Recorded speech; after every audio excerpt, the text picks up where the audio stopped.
माजी प्रशिक्षणार्थी IAS अधिकारी पूजा खेडकर हिचा जो जामीन आहे तो दिल्ली उच्च न्यायालयाने फेटाळलेला आहे। खरं तर UPSC आयोगाची फसवणूक केली होती आणि त्यानंतर दिल्ली पोलिसात पूजा खेडकर विरोधात गुन्हा दाखल करण्यात आला होता आणि दिल्ली उच्च न्यायालयाने ज्यावेळेस पूजा खेडकरचा जामीन फेटाळला त्यावेळेस UPSC आयोगाबरोबरच पूजा खेडकरने समाजाची देखील फसवणूक केली असल्याचे ताशेरे कोर्टाने ओढले होते।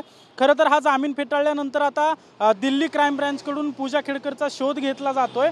आता मी पूजा खेडकरचं जे बानेर बालेवाडी रस्त्यावरील जे घर आहे त्या घरासमोर आहे आणि या ठिकाणी आपण पाहू शकतो। खरं तर काल देखील या ठिकाणी आपण आढावा घेतला होता। या ठिकाणी घरात लोक असल्याचं आढळून आलं होतं, परंतु आज पूजा खेडकरच्या घरी जर पाहिलं तर या गेटला बाहेरच्या बाजूने लॉक केलेलंच दिसून येतंय।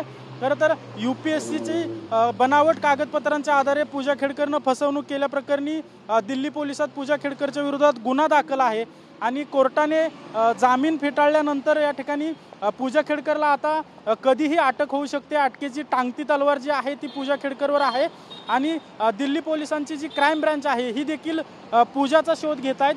मात्र पूजा आत्तापर्यंत हे प्रकरण झाल्यापासून दिसून आलेली नाही आहे, परंतु आता जामीन फेटाळल्यानंतर दिल्ली पोलिसांची क्राइम ब्रांच पूजाचा शोध घेत असल्याची देखील माहिती समजते आणि पुण्यात देखील येऊन पूजाचा शोध घेतला जाऊ शकतो अशी देखील माहिती समजते।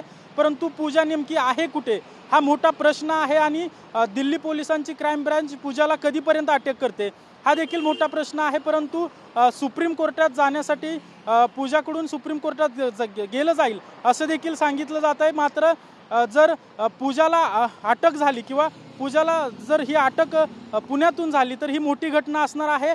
पूजा नेमकी आहे कुठं हे तरी नक्की समजू शकत नाहीये, परंतु दिल्ली पोलीस जे आहेत ती पूजाचा शोध घेत असल्याची माहिती समजते।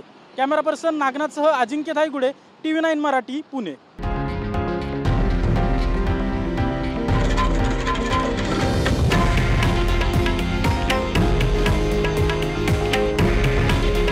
हे आहे देशातील नंबर 1 न्यूज नेटवर्क आणि आपण पाहत आहात TV9 मराठी। काळजी तुमची, हित महाराष्ट्राचं।